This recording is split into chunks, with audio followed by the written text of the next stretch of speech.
Good morning dear students. Chapter 7 आपको complete करा दिया गया है ना। आइए चैप्टर 8 ठीक है। चैप्टर 8 फूड एंड न्यूट्रिशन यानी भोजन और उसके तत्व, इसके बारे में हमें पढ़ना है आज। इंट्रोडक्शन में देखिएगा, this chapter gives you the information about the different nutrients of food and why should we exercise daily. इस चैप्टर में हम लोग क्या जानने जा रहे हैं, भोजन के अलग अलग पोषक तत्वों के बारे में जानेंगे और हमें एक्सरसाइज प्रतिदिन क्यों करने चाहिए, क्या उसकी आवश्यकता है, इसके बारे में भी हम लोग इस चैप्टर में क्या करेंगे, जानेंगे। पॉइंट आपको कौन कौन से इसमें पढ़ने हैं, नीड ऑफ फूड यानी भोजन की आवश्यकता जो है, सेकेंड है न्यूट्रिशन ऑफ फूड यानी भोजन के पोषक तत्व, तीसरा है गुड ईटिंग हैबिट्स, ठीक है, गुड ईटिंग हैबिट्स को हम लोग पढ़ेंगे और नीड फॉर एक्सरसाइज, एक्सरसाइज क्यों हमें आवश्यकता है उसके लिए भी हम लोग क्या करेंगे, पढ़ेंगे, ठीक है। आइए देखते हैं नीड ऑफ फूड, भोजन की आवश्यकता। पहला ही पॉइंट पढ़ने जा रहे हैं, all the machines need energy to do work. सभी मशीन को आवश्यकता होती है किसको, एनर्जी के लिए, किसके लिए, वर्क करने के लिए यानी कार्य करने के लिए सभी मशीनों को आवश्यकता होती है एनर्जी की, किसकी, एनर्जी की यानी ऊर्जा की। For example the energy needed by car to move is obtain from burning fuel like diesel and petrol. Example यानी उदाहरण के लिए आपको दिखाया गया है कि जैसे कार यदि मूव करता है तो उसे भी आवश्यकता होती है किसकी, एनर्जी की, जो कि वो कहाँ से उसे मिलता है, burning fuel like diesel and petrol यानी डीजल और पेट्रोल जब जलता है तो वहां से वह कार को क्या मिलता है, एनर्जी मिलता है, जिससे वह क्या कर सकता है, चलता है यानी कि मूव करता है। Our body also work like a machine, हमारा शरीर भी एक तरह से क्या है, मशीन है।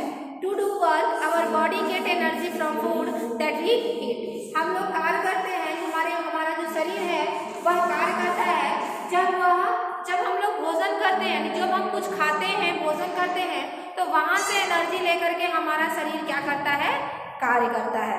We eat wheat rice vegetables fruits and pulse. जब हम लोग खाते हैं अनाज को, चावल को, सब्जियों को और फ्रूट यानी फल को और पल्स यानी दालों को, जब हम सब्जियों को, फलों को, दाल को ये सब खाते हैं तो वहां से एनर्जी लेकर के हमारा शरीर क्या करता है, कार्य करता है। Some people also eat meat fish and egg. कुछ जो लोग होते हैं वह क्या खाते हैं, मीट खाते, मांस खाते हैं, फिश यानी मछली को खाते हैं एंड एग और अंडों को खाते हैं। Thus food gives us energy to do work and perform the following function. इस प्रकार भोजन हमें क्या देता है, कार्य करने के लिए एनर्जी देता है और परफॉर्म करता है वो अलग अलग फंक्शन, ठीक है। देखिए फंक्शन, देखिए पहला है food gives us energy to work, study and play.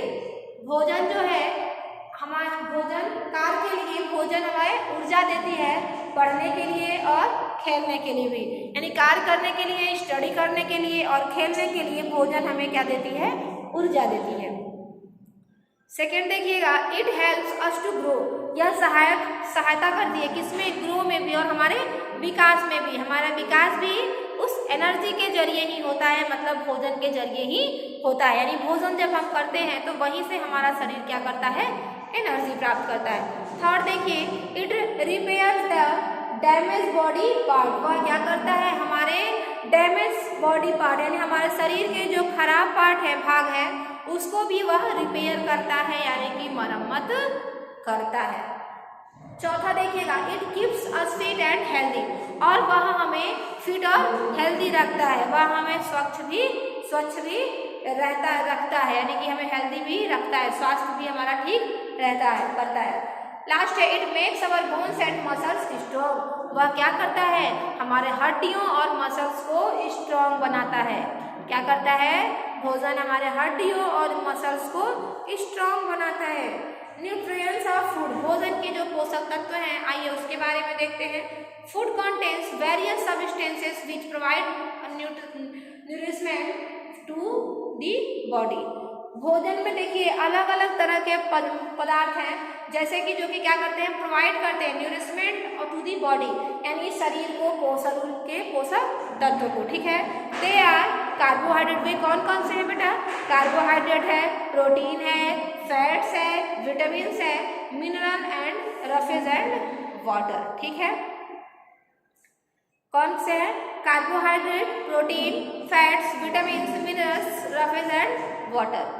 आइए देखते हैं कार्बोहाइड्रेट। पहला है कार्बोहाइड्रेट, उसके बारे में हम लोग जानते हैं। Carbohydrate are the most energy giving food for our body. Carbohydrate जो है हमारे शरीर का एक महत्वपूर्ण एनर्जी, भोजन का एनर्जी देने वाला वो है। ठीक है, कार्बोहाइड्रेट में क्या होता है? वो हमारे भोजन के जरिए बहुत ज़्यादा एनर्जी हमारे शरीर को प्रदान करता है। जैसे राइस है, व्हीट है, पोटैटो है, शुगर है, हनी है, और उचित कार्बोहाइड्रेट। कार्बोहाइड्रेट की मात्रा किस में अधिक पाई जाती है बेटा? चावल में, व्हीट में, पोटैटो में, शुगर, हनी। पोटैटो मीन्स आलू है, शुगर आलू है, लिखिए, शुगर चीनी है, हनी है, और व्हीट यानी अनाज। ठीक है, इन सब में क्या पाया जाता है? ज़्यादा कार्बोहाइड्रेट की मात्रा अधिकतम पाई जाती है। Peoples who do more physical works need more carbohydrate। जो लोग ज़्यादा फिजिकल वर्क करते हैं, जो लोग ज़्यादा फिजिकल वर्क करते हैं, उन्हें ज़्यादा कार्बोहाइड्रेट की मात्रा चाहिए होती है। यानी जो शरीर ज़्यादा फिजिकल वर्क करता है, जिसका शरीर, उसे कार्बोहाइड्रेट की मात्रा भी क्या चाहिए? अधिक चाहिए। Sugar and starch are two types of carbohydrate in our body. हमारे शरीर में दो प्रकार के कार्बोहाइड्रेट पाए जाते हैं, जिसे कि कहा जाता है, फर्स्ट को कहा जाता है शुगर एंड सेकेंड स्टार्च। पहले को कहा जाता है शुगर एंड दूसरे को कहा जाता है स्टार्च। यही हमारे कार्बोहाइड्रेट के टू टाइप्स हैं जो कि हमारे शरीर में पाए जाते हैं। आइए देखते हैं सेकेंड, फैट्स। फैट्स के बारे में देखिएगा। Fats are also energy giving food. Fat भी क्या है? वह हमें भोजन के से एनर्जी देता है। They give more energy than starch और शुगर। यह जो है स्टार्च और शुगर से ज़्यादा एनर्जी देता है, यानी स्टार्च और शुगर की अपेक्षा यह ज़्यादा एनर्जी देता है। Fats help to keep our body warm. Fat जो है हमारे शरीर को गर्म रखने में भी सहायक होता है, यानी फैट के जरिए हमारा शरीर क्या रहता है?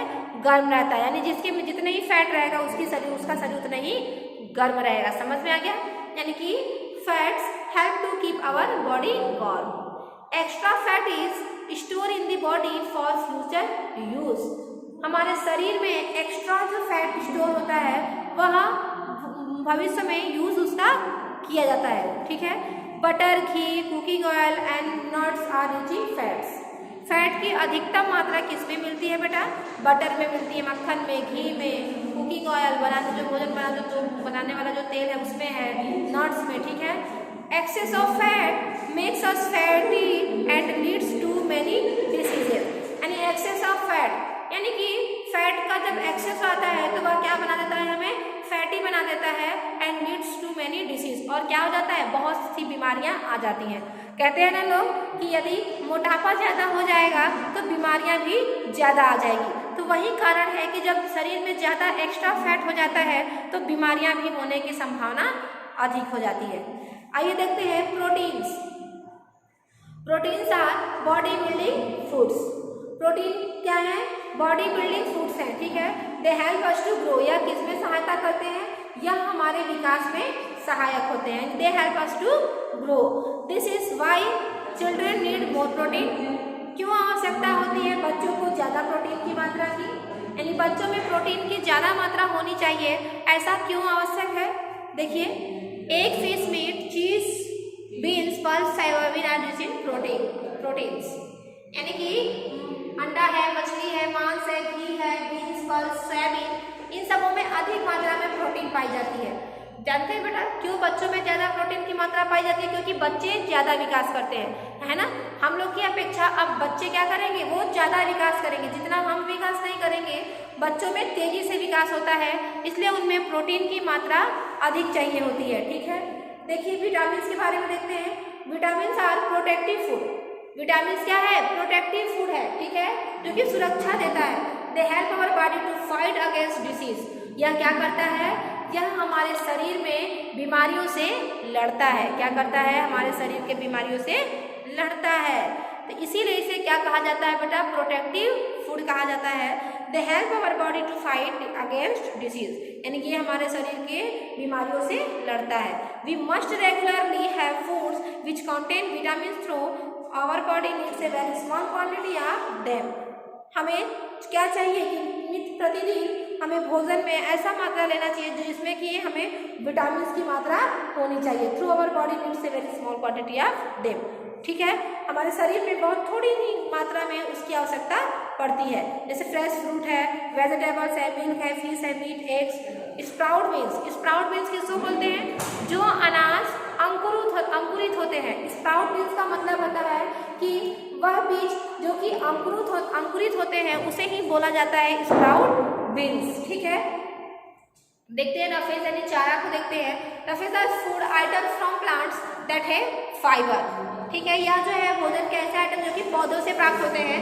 It necessary for the proper function of the digestive system.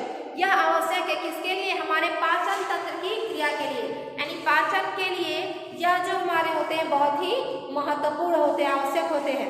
It adds bulk of the food. यह भोजन के थोक में ऐड किए जाते हैं। ठीक है, it helps to remove waste material out of the body. और यह किसमें सहायता करते हैं? यह हमारे शरीर में जो वेस्ट मटेरियल होता है उसे बाहर निकालने के लिए भी कार्य करते हैं। यानी हमारे शरीर से जो वेस्ट मटेरियल उसको बाहर निकालने में भी यह सहायक होते हैं। आइए देखते हैं water. Most of our body weight is because of water. हमारे शरीर का अधिकतम जो भार है वह किससे है? पानी की वजह से है। उसी को लिखा गया है कि most of our body weight is because of water. हमारे शरीर का अधिकतम भार क्यों दिखाई देता, क्यों पता चलता है? क्योंकि पानी के वजह से। यानी हमारे शरीर में अधिकतम जो भार में जो भी चीजें हैं वो उसमें क्या है? वह पानी है। 3/4 of our body weight is water. हमारे शरीर के वेट का 3/4 पार्ट क्या होता है? पानी होता है। यानी हमारे शरीर का जो भार है हमारा, उसमें 3/4 पार्ट क्या है? वाटर है। It helps in making food soluble, जो कि सहायता करता है भोजन को सॉल्युबल यानी कि मिश्रण में, डाइजेस्टिबल एंड एब्जॉर्बेबल। डाइजेस्टिबल मतलब पचने में, एंड एब्जॉर्बेबल मतलब अवशोषित करने में।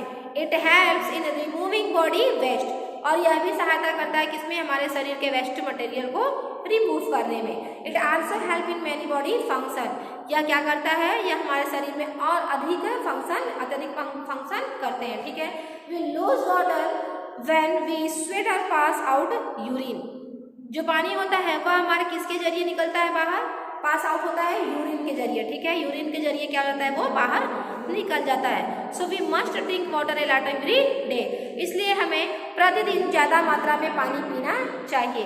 इसीलिए हम लोग को प्रतिदिन क्या करना चाहिए बेटा?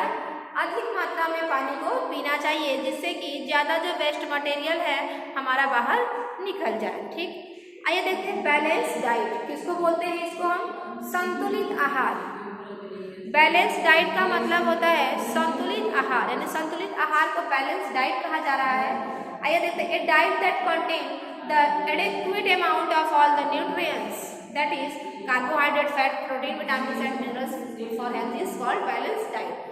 ऐसा डाइट, ऐसा आहार जिसमें कि सभी पर्याप्त मात्रा में मिलते हैं, यानी सभी पोषक तत्व पर्याप्त मात्रा में मिलते हैं। ऐसे भोजन की बात की जा रही है जिसमें सभी पोषक तत्व पर्याप्त मात्रा में मिलते हों। ठीक है, जैसे कि कार्बोहाइड्रेट है, फैट है, प्रोटीन है, विटामिन है, मिनरल्स है। यह सब हमारे अच्छे स्वास्थ्य के लिए मतलब होते हैं, जिसे कि कहा जाता है बैलेंस डाइट, यानी संतुलित आहार। किसे कहेंगे? ऐसा आहार जिसमें सभी पोषक तत्व पर्याप्त मात्रा में उपस्थित होते हैं उसे ही कहा जाता है बैलेंस डाइट, यानी संतुलित आहार। फॉर एग्जाम्पल, जैसे for proper growth it is important to have a balance diet. Proper growth यानी कि हमारा प्रॉपर ग्रोथ होने के लिए बहुत जरूरी है कि बैलेंस डाइट का होना, यानी संतुलित आहार का होना बहुत ही आवश्यक है। किसके लिए? हमारे प्रॉपर ग्रोथ के लिए, यानी अच्छे से विकास के लिए बहुत जरूरी है कि हमारा बैलेंस डाइट अच्छा हो। ठीक है, अब आते हैं प्रोसेस ऑफ डाइजेशन। इसको हम कल पढ़ाएंगे बेटा। ठीक है, यहाँ तक आपका बस हो गया चैप्टर। हाँ, बैलेंस डाइट आपका हो गया है। डाइजेशन ऑफ फूड इसे आपको कल पढ़ाया जाएगा, फिर कल आपको चैप्टर ये फिनिश हो जाएगा। ठीक है, अगले दिन आपको क्वेश्चन आंसर कराए जाएंगे। ठीक है बेटा, बाकी जो पढ़ाया गया रिवीजन कराया जा रहा है, बाकी जो आपको पढ़ाया जा रहा है वो ध्यान से आप लोग देखते जाइएगा, ठीक है। और चैप्टर 7 का जो कल हमने क्वेश्चन आंसर करा दिया है उसे भी आप लोग क्या करिएगा, लर्न कर लीजिएगा, ठीक है। बाय बेटा।